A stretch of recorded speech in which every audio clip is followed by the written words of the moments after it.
Jadi sebenarnya banyak negara lain yang mengambil justru kopi dari pasti. Indonesia, khusus Sampai dari ke Lampung. negara Jerman pun mereka harus menggunakan kopi Lampung. Termasuk merek dari Italia itu juga kopi Lampung. Kopi Lampung. Kopi Lampung. Tapi mereka menggunakan brand mereka sendiri. Brand mereka sendiri. Karena masyarakat sekarang tingkat kesadaran masyarakat sudah tinggi untuk mendatangi satu tempat. Dia ingin berwisata, dia ingin menikmati sesuatu, tapi dia juga ingin aman dari sisi kesehatan. Berbuat namanya do locally and think globally. Berbuat secara lokal, ya kemudian berpikirnya secara global, sehingga bisa dikenal. Jadi turis mancanegara maupun domestik maupun mancanegara itu akan tertarik, setidaknya kan melihat di mana Lampung itu.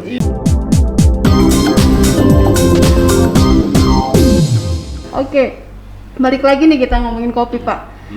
Bicara soal produksi kopi nih, apa sih kelebihan dari kopi Lampung dibandingkan dengan kopi dari daerah lain? Karena di Lampung terkenalan kopi itu terkenal enak banget. Oke, jadi kalau menurut saya Lampung tuh bodinya sangat kuat dan punya aroma yang khusus juga. Dan boleh dibilang banyak brand-brand kopi di Indonesia ini semua, termasuk yang sering kita minum yang kopi katanya dari Malaysia itu kopi Lampung. Itu kopi Lampung. Hanya memang branding kita kurang, akhirnya jadi kopi kita digunakan oleh brand-brand lain yang ada di Pulau Jawa dan sebagainya. Oleh sebab itu tujuan Else Coffee adalah bagaimana cara memperkenalkan Lampung ada sebuah brand yang mengatasnamakan Lampung. Nah ini tujuan goal saya ke depan dari sekarang sampai ke depannya juga. Jadi inilah cita-cita ya Mbak. Makanya kita Else Coffee juga mohon dukungan dari segala instansi masyarakat semua untuk sama-sama kita mengangkat brand ini supaya Lampung punya gitu. Itu goal saya, cita-cita ya. Jadi sebenarnya banyak negara lain yang mengambil justru kopi dari Indonesia, khusus dari Lampung. Sampai ke negara Jerman pun mereka harus menggunakan kopi Lampung. Termasuk merek dari Italia itu juga kopi Lampung. Kopi Lampung. Kopi Lampung. Tapi mereka menggunakan brand mereka sendiri. Brand mereka sendiri. Gitu. Jadi inilah yang masalahnya yang Lampung ini punya kendala adalah tidak punya brand yang bisa menuju ke secara nasional. Jadi cita-cita Else Coffee adalah bagaimana supaya brand Else Coffee ini bisa dikenal oleh masyarakat Indonesia maupun internasional gitu. Amin ya. Semoga masyarakat juga bisa. Siap. Jadi sebenarnya miris tapi kita menghasilkan kopi terbesar di Indonesia, tapi kopi kita digunakan oleh merek-merek yang besar-besar di Indonesia, tapi tidak diklaim kopi Lampung gitu. Iya. Nggak diklaim kopi Lampung. Diklaimnya kopi mereka ya. Kopi mereka dengan nama-nama mereka gitu. Itu kan sebenarnya kalau bisa ini pembohongan publik ya Pak. Tapi kalau mungkin orang yang sudah biasa minum kopi Lampung gitu ya seperti Pak Elki itu bisa ya tahu itu kopi Lampung ya. Udah pasti. Oh ini kopi Lampung ini gitu, cuman mereknya dari Itali gitu. Iya bisa. Oke, luar biasa. Jadi justru dengan adanya Else Coffee ini ingin menunjukkan ya kepada Lampung seluruh juga bisa ada brand yang khusus kopi Lampung kita mengangkat itu. Ya, betul.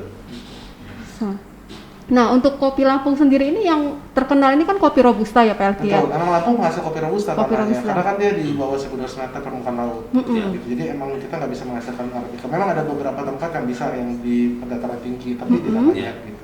Jadi memang fokus kita adalah Robusta Lampung. Robusta Lampung. Tapi kedepannya bisa nggak sih ada kopi jenis lain Pak yang dihasilkan dari kopi Lampung ini? Bisa, tapi hanya di daerah-daerah dataran tinggi selain Robusta gitu. Oke. Karena Robusta memang ada di 1.200 bawah. Ada lagi yang Arabica dan Liberica ya. 200 ya. Liberica bisa juga. Cuman tetap kita kan Robusta yang lebih dominan. Gitu. Jadi tergantung dari tempat penanaman ya, struktur tanahnya ya. Struktur tanah dan ketinggiannya penting. Ketinggiannya ya, mempengaruhi ya jenis dari kopi. Oke. Dan kalau boleh tahu penghasil kopi terbesarnya di mana sih Pak? Kalau kita di Lampung Barat cukup besar, di Ulu juga bagus juga. Jadi itu sih dua itu yang cukup besar ya. Di Lampung Barat dan di Tanggamus. Tanggamus itu penghasil kopi terbesar dan terbaik pastinya. Iya, pastinya. Oke. Kalau boleh tahu produksinya berapa tuh Pak per tahun? Kalau itu tentatif ya Mbak ya. Saya belum dapat update yang terbaru lagi tuh.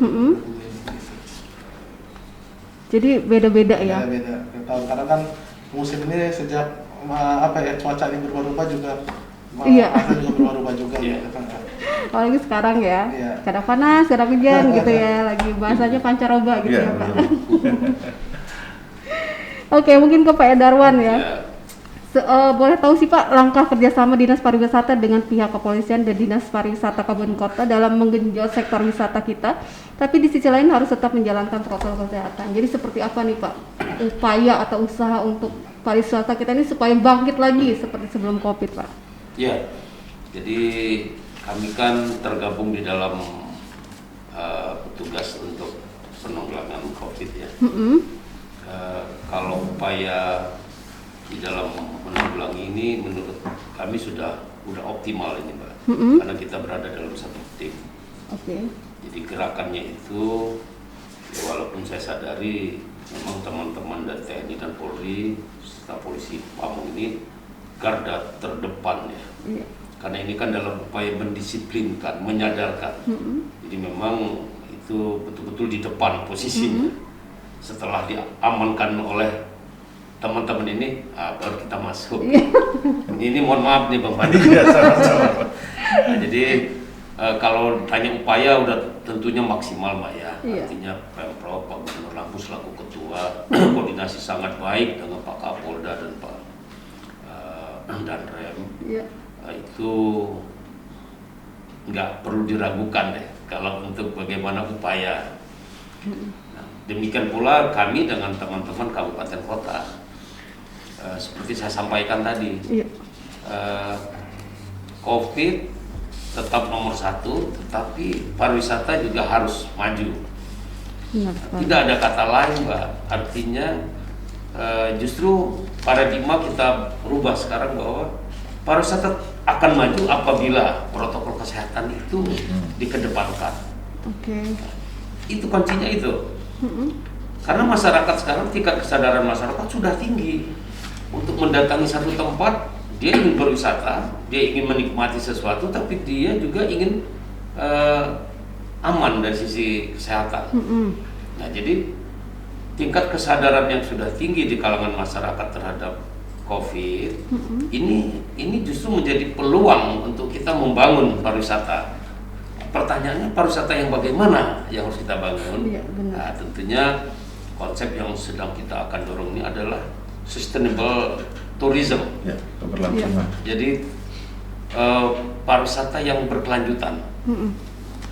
Oleh karena itu, di samping sosialisasi kita kepada destinasi pada pelaku untuk bisa melengkapi tentunya sarana dan prasarananya kan ya. Kita bicara protokol kesehatan, tapi kalau sarananya nggak juga mendukung kan nggak mungkin. Nah, oleh karena itu, terutama dari pemerintah daerah, kami mendorong untuk bagi yang mampu menyiapkan fasilitas, kita dorong, tapi bagi yang tidak mampu, ya pemerintah provinsi, kabupaten intervensi. Misalnya menyiapkan tempat cuci, kemudian membantu untuk hal-hal yang memang mereka tidak bisa penuhi. Misalnya pelaku di pariwisata ini kan selain korporat kan banyak yang komunitas Pak. Pogdarwis misalnya. Nah, ini yang kita lakukan pelatihan bagaimana sih protokol kesehatan yang baik. Karena ini masyarakatnya banyak dan ya mohon maaf mereka berada jauh di pedesaan kan. Dengan fasilitas yang kurang. Nah, ini kita lakukan pembinaan-pembinaan. Begitu pula dengan pemandunya. Pemandunya kalau yang dulu mungkin dia tidak bicara tempat yang bersih atau fasilitas toilet. Nah, sekarang pemandu pun kita ajarkan, kita latih, kita didik untuk bisa menyampaikan kepada wisatawan bahwa di satu tempat sudah memiliki toilet, sudah memiliki tempat cuci tangan. Hal-hal seperti ini memang sulit ya, tantangannya besar. Kita mengajarkan bagaimana pola hidup sehat. Sebenarnya pola hidup sehat ini sudah lama konsepnya kan, cuman sekarang penekanannya saja. Gitu. Nah, jadi aspek sosialisasi bagi para pelaku itu yang kita tekankan. Nah, di samping intervensi secara fisik sesuai dengan kemampuan pemerintah. Seperti kemarin kami akhir tahun kemarin membagikan tempat cuci tangan itu hampir lebih 120. Kita punya 300 lebih destinasi Mbak di Lampung ini. Yang besar dan yang kecil. Nah, ya terus terang yang kecil-kecil inilah yang menjadi domain kita. Jadi kita udah bagikan cuci tangan yang memang representatif lah. Iya. Itu sudah kami lakukan. Kemudian pelatihan sekali lagi sosialisasi di klub mengenai bagaimana tourism yang berbasis atau yang berkelanjutan. Gitu, Pak. Oke, luar biasa. Justru di awal sama pelakunya dulu diadakan pembinaan pelatihan seperti itu, Pak ya. Iya. Terus juga tadi ada pembagian tempat cuci tangan. Cuci Itu tangan. secara gratis ke seluruh Oh unit. iya, secara gratis kita udah bagikan. Oke. Ada program Pak Gubernur untuk membagi-bagikan fasilitas cuci tangan yang representatif yang bagus ke destinasi wisata yang memang betul-betul destinasi wisata perlu kita bantu. Iya. Kalau Bang Elki mah nggak perlu kita bantu, malu kita nanti. Gitu. Jadi khusus untuk yang mungkin agak middle down ke bawah Ya, memang perlu gitu yang ya. dikelola oleh Pogdarus atau komunitas, Pak. Iya. Kalau yang corporate, Nah. udah kita nggak perlu repot. Oke, balik lagi kalau soal wisata kan kalau tadi kita ngebahas bagaimana upaya kan supaya untuk memajukan Ya. pariwisata kita karena kan pasti berpengaruh juga terhadap UMKM ya Pak ya. Iya. Nah, terus dampaknya sendiri kalau tadi sudah dibahas sedikit ya, terdampak dari wisatanya semakin sedikit tentu pengaruh ke UMKM ya. Iya. Dan kalau wisatanya semakin banyak juga berdampak juga kepada UMKM. Ya. Nah, kalau boleh tahu ada dampaknya nggak sih Pak dari pengusaha kopi sendiri ke pariwisata ini sebenarnya? Ya tentunya dampaknya banyak ya, yang harusnya mungkin orang datang lebih banyak, akhirnya mereka membatasi semua dan kita juga mengurangi kursi-kursi kita juga, itu kan sebenarnya dampak ya yang ada. Jadi menurut saya setelah vaksin pun orang akan tetap hati-hati. Tentunya kita juga mendukung program vaksin ini dan sebaiknya secepatnya kita sudah divaksin juga supaya lebih, memang kita lebih hati-hati, cuman lebih berani untuk beradaptasi atau bertemu dengan orang lain.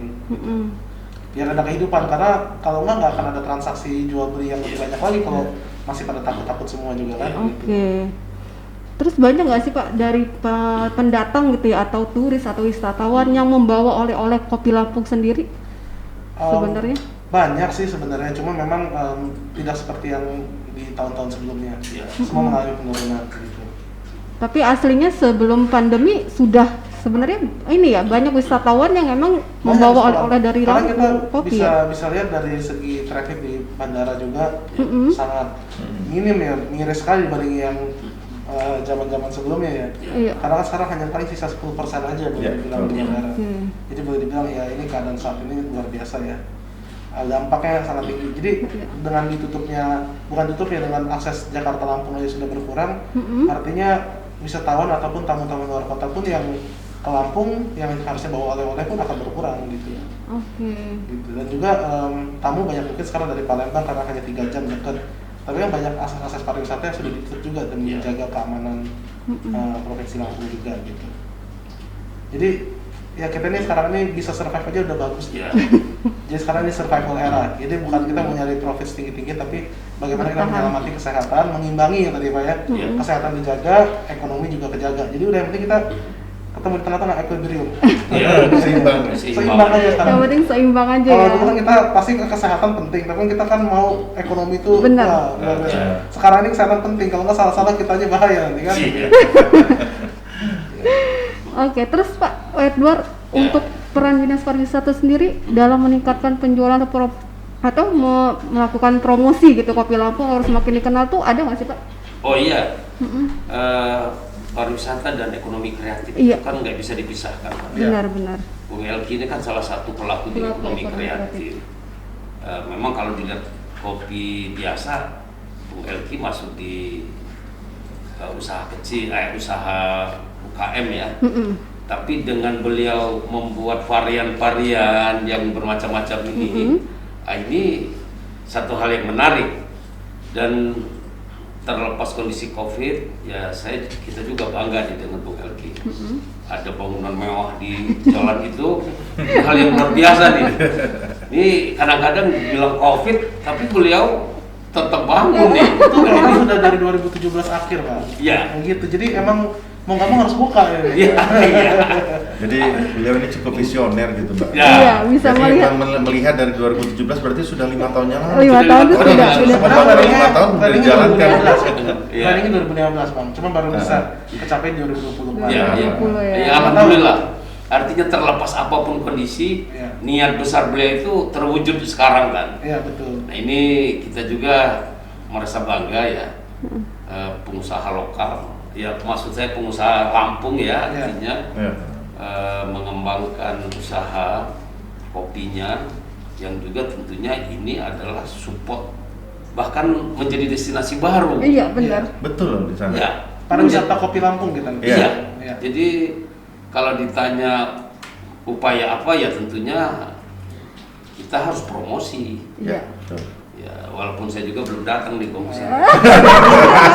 Cuma dengar katanya ada ini dulu Bang Pandra ada tempat. Wah ini hal yang Betul, betul. Jadi Berarti minta diundang ini Pak. Iya. iya betul hal yang luar biasa. Jadi saya sudah pernah melihat di acara soft launchingnya ya. Els Coffee ini yang tadi kita katakan ada beberapa segmen yang ada. Ini ada namanya roastery coffee. Iya, Nah, roastery itu artinya roastery itu kan memang untuk mengolah pabrik. biji kopi itu ya. Dan Iya. itu dilihat langsung Iya. live. Jadi betul-betul kita lihat di sana beliau menggunakan kopi asli Indonesia gitu. Iya. Jadi artinya Mas Elki ini sudah berbuat namanya do locally and think globally. Berbuat secara lokal, ya kemudian berpikirnya secara global, sehingga bisa dikenal. Jadi turis mancanegara maupun domestik maupun mancanegara itu akan tertarik, setidaknya kan melihat di mana Lampung itu. Iya, benar. Yang terkenal dengan Sai Bumi Ruwa Jurai kan. Jangan ceritanya cuma begal terus, tapi sekarang udah ada Lampung kan seperti itu.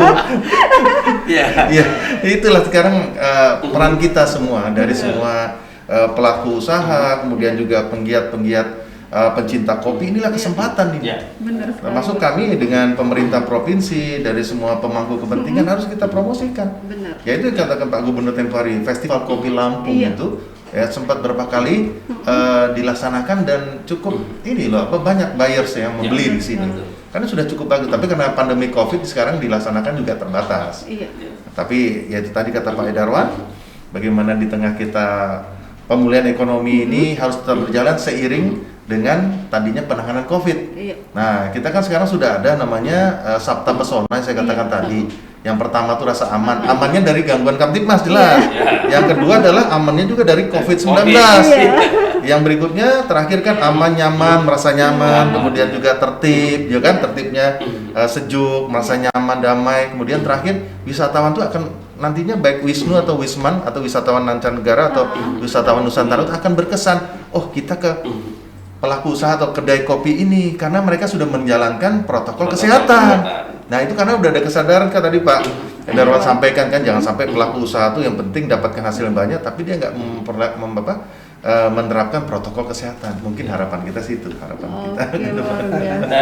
Dan menarik lagi Mbak. Iya, iya Pak. Ya atas nama pemerintah kita memberikan apresiasi ya. Luar biasa. Saya setuju tadi bisa kita jadikan satu destinasi wisata kopi. Iya. Karena di sana bukan saja wisata, bukan hanya wisata minum kopi, tapi edukasinya loh. Benar sekali. Ini hal yang langka, Jarang. Bung Pandra ya. Artinya orang yang tadinya tidak menutup kemungkinan ada yang belum tahu tuh biji kopi. Bener tahunya hanya saset kopi. Iya. Tapi datang ke Els Cafe melihat Biji kopinya. biji langsung. kopi, kemudian bagaimana proses pembuatannya ini sudah satu edu wisata ya. Iya. Edukasi besar. Bila perlu datang ke sana selain harga kopi plus itu, Iya. karena mendapatkan pengetahuan, experience ya, tahu. Experience betul. Iya, jadi ngerti banget nih kopi dari nol sampai kopi di atas meja kan gitu Mbak ya. Iya. Kita pun tanam tanaman kopi. Nah. Masih 30 cm masih kecil, tapi Betul. kita sudah tanam di pelataran lingkungan. Betul. Kita tanam kopi. Dan itu hal yang luar biasa ya. Kalau ditanya apa hubungannya dengan wisata, ya tadi Iya. udah jelas kan, minum kopi tapi wisata. Yang tadinya harus bayar 10, nggak kerasa 20. Dibeli lagi Nggak produk. kerasa kan ya, Iya. gitu. Pulangnya pasti beli. Iya. Itu yang diminum ya Pak. Iya, Belum iya. yang di. Iya, yang udah diminum kan cerita nih, wah kopinya bagus nih, Oh, iya. bawa kan. Iya. jadi tentunya bagaimana wisata dengan kopi itu sangat erat. Benar. Sangat erat. Dan yang menarik kan kopi ini kan khas Lampung nih, Iya. provinsi Lampung, orang terkenal Lampung. Muncul Els Coffee dengan destinasi wisata yang menurut saya baru. Ya, Dan bila perlu kita harus munculkan betul-betul wisata kopi. betul. Tidak hanya minum kopi nih, Iya. betul-betul wisata kopi. Oke, kita berikan apresiasi Pak dengan Boleh dong tepuk tangan dulu. Jadi intinya nggak ke Lampung kalau nggak ke Els Coffee. Yang mau saya katakan itu. Kita kalau kita ingat Lampung, ingat kopi, ingat Els Coffee. Jadi kalau ke Lampung belum mampir tuh belum afdol ya Pak. Belum Belum afdol. minum es kopi itu, kayaknya pasti ada yang kurang gitu kan. Iya, Luar Itu goal biasa. kita sih emang dari dulu supaya Lampung ada brand loh, Mbak. Betul. Jadi kita sama-sama dengan itu kan akhirnya menimbulkan brand-brand kopi lain akan bermunculan karena mereka melihat oh Els Coffee bisa, kita harus bisa semua. Jadi Ya. akhirnya Lampung akan hidup juga semua Betul. sama. Oke, Pak Elki barusan bilang kalau yang lain bisa, berarti nanti banyak dong yang Banyak. bermunculan seperti Pak Elki. Ngapain Itu dong? nggak takut ada persaingan? Enggak dong, di Aceh aja bisa, kenapa kita nggak bisa? Oke, Iya. selama persaingan sehat ya Pak ya. betul. Beliau ini kan selalu berinovasi Pak. Iya. Iya, Suksesnya atau eksisnya kita kan dengan inovasi. Inovasi ya. Ya artinya beliau dengan berinovasi berbagai macam varian ini kan menghidupkan sektor-sektor yang lain Pak. Benar.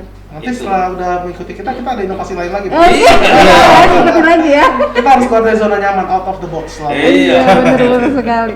Tapi justru malah merasa bangga ya Pak, karena kita pertama yang Nah, mencetuskan ide itu ya. Ya, kita pertama terus. Oke, Jadi luar biasa. makanya kita harus tingkatin itu. Jadi ketika udah ada, jadi kalau goal Els Coffee kita ingin jadi market leader bukan follower sih. Ya. Jadi kita akan Oke. meningkatkan segala kekuatan kita untuk lebih baik lagi, lebih baik lagi. Jadi Ya.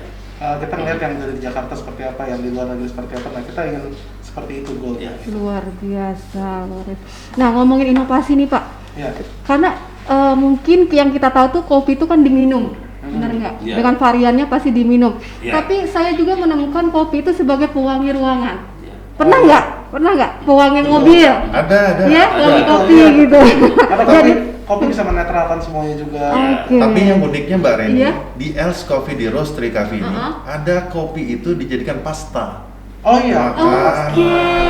Apa, Nah, ya? itu dia inovasi-inovasi Jadi kita tunggu ya. kita bikin kopi kita jadiin pasta. Oke. Jadi belum pernah orang makan pasta dari kopi kan. Saya juga belum Nah. pernah Pak.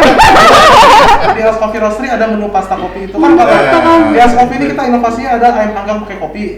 Oke. Terus ada kopi kita bekuin, kasih susu sama ada Nutella coklat. Jadi Oke. ketika kita minum sama temen makin lama makin enak, nggak makin gak mau pulang. Jadi ini Makin banyak betah. aneka menu-menu kopi yang bisa kita coba di Els Coffee. Luar biasa. Jadi inovasi-inovasinya itu ya, Iya. dibuat dicampur ke makanan juga ya. Karena selama ini kita tahu Terus cuma dari, minum aja. dari packaging juga kita pastikan Lampung kan identik dengan emas ya Mbak ya. Oh, Jadi kita ini kan oke. kemasan warna emas. Jadi Iya. mungkin kalau orang kan bikin kopi kemasan warna hitam putih. Iya, Oh. iya. Kita bikin warna emas kenapa ini identik dengan Lampung gitu. Iya. Iya, betul. Tujuan kita seperti itu. Jadi ketika orang lihat ini, ketika ada di chef di rak, orang pasti akan lihat warna gold ini kan. Ya. Karena culture Lampung ini emang dengan emas dengan siger sangat Identik banget. sekali, Identik, iya ya. benar Jadi sekali. kita harus mana dan juga kemasan ini juga ada apa namanya ya, lubang ini bisa nyium wangi dalam, bisa nyium wanginya, Ya. tapi udara luar nggak masuk ke dalam. Nah, Ini seperti Mbak kan pakai masker nih, masih bisa Iya. kecium wanginya nih sini. Nah, ini, kan banget sampai masih sisi kecil loh baunya nih. baunya. Iya, Iya. benar gitu. Ini kopi yang masih sangat fresh juga Pak Daron bisa cium Iya. wanginya, kecium gitu. Nah, Oh, Iya, padahal ini jadi udara ini inovasi packaging namanya juga. Jadi kita menggunakan packaging yang bahan aluminium foil dan udara luar nggak bisa masuk, tapi kita bisa nyium wangi dalam ini seperti itu. Oke, luar biasa. Luar biasa. Baru ini kan Mbak. Sama saya juga gitu. Karena saya pikir yang diinovasi ya kopinya, kualitas ternyata packagingnya Packaging. juga harus. Inovasi. Nanti Ya. kita melihat pria ganteng, wanita cantik. Kalau ngeliat dulu kan udah pasti suka itu cantik Oke, atau ganteng, oke. tapi kan hatinya itu kan isinya nanti. Pak Elki ngomong wanita cantiknya ke saya jadi gimana? Oke Pak, nggak kerasa nih waktu kita Iya. sudah hampir Terima 1 kasih. jam. Boleh dong kasih mungkin terakhir lah, mungkin dari Pak Pandra dulu lah. ya, Pesan baik. dan kesan lah. Ya, kesan dan kepada- pesan. Jadi artinya kita selalu bagaimana tagline di tengah pandemi COVID-19 tadi saya katakan di penanganan COVID-19 tuh model yang utama gimana kita menjalankan protokol kesehatan sehingga ekonomi akan berjalan, dan di tengah kita memajukan kopi, tentunya kita jangan sampai lupa bahwa tagline Kopi Lampung itu adalah secangkir kopi sejuta inspirasi. Yang kedua adalah Indonesia negeriku, kemudian Lampung, Indonesia negeriku, Lampung kopiku menuju Kopi Lampung berjaya. Oke, mungkin dari Pak Elki. Kalau saya prinsipnya Els Coffee kita selalu berinovasi, berkreasi dan berkolaborasi. Namun dengan adanya COVID-19 ini kita tidak hanya mengandalkan 3 itu, tapi bagaimana kita harus bisa menjalankan prokes yang ketat dan baik. Gitu. Jadi saya harapkan semuanya menjaga itu sama-sama kita. Bila kita sudah menyiapkan semua itu, tapi ternyata tamu-tamu mungkin belum ini, mohon dibantu ingatkan juga gitu. Itu kuncinya sih untuk saat ini ya. Oke, siap. Jadi biasanya kita inovasi, kolaborasi semua, tapi sekarang kolaborasi harus sambil menginformasikan juga, ada informasi. Oke, luar biasa. Dan terakhir Pak Edarwan, mungkin pesan atau harapan? Berdasar sesuai dengan tema kita hari ini ya. Kami memberikan apresiasi yang sangat tinggi dengan Els Coffee dengan berbagai macam inovasi, yang tentunya inovasi yang dibangun oleh Els Coffee ini terkait erat dengan bagaimana majunya pariwisata Lampung. Nah, paling tidak dengan ada bangunan baru ini adalah menjadi destinasi wisata kopi untuk Lampung. Ini hal yang luar biasa. Tentunya kami yakin apa yang dibangun oleh Els Coffee ini akan memberikan dampak selain kepada pariwisata, tapi pada ekonomi kreatif dengan melibatkan masyarakat yang mensupport, yang bukan mensupport ya, yang ada kaitannya dengan Els Coffee ini tentunya akan meningkatkan ekonomi kreatif bagi kalangan-kalangan milenial. Sekali lagi apresiasi yang tinggi Terima kepada kasih Els Pak Coffee. Oke, pemirsa Kupas TV Lampung, demikianlah bincang-bincang kita, kurang lebih sudah hampir 1 jam pembahasan kita. Sebenarnya banyak sekali ya Pak ya, mungkin kalau diterusin nggak cukup satu hari ya. Oke pemirsa, saat ini vaksinasi sudah mulai dilakukan di berbagai daerah, termasuk di Lampung. Kita berharap agar pandemik ini segera berakhir dan kehidupan kita bisa berjalan normal lagi seperti sebelumnya. Namun selama pandemik masih terjadi, masyarakat harus tetap menerapkan protokol kesehatan secara ketat. Tetap menerapkan 3M, mencuci tangan, memakai masker, dan menjaga jarak pastinya. Jangan lupa untuk like, subscribe, dan follow semua sosial media kami. Sampai ketemu di acara podcast selanjutnya. Saya Reni Agustina, sampai jumpa.